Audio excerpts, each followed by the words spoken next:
వచ్చాడయ్యో స్వామి నింగి సుక్కలతో బడిగెత్తింది భూమి ఇచ్చాడయ్యో స్వామి కొత్త రెక్కల్ని మొలకెత్తించే హామీ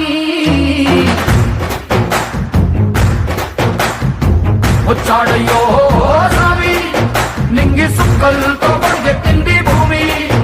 ఓ ఇచ్చాడయ్యో స్వామి కొత్త రెక్కల్ని మొలకెత్తించే హామీ కత్తి సుత్తి పలుగు పారా తీయండి మన కష్టం సుక్కలు కుంకం బొట్టుగా పెట్టండి ఓ అన్నం పెట్టే పనిముట్లే మన దేవుళ్ళు మరి ఆయుధాల పూజలు చేద్దాం పట్టండి అమ్మో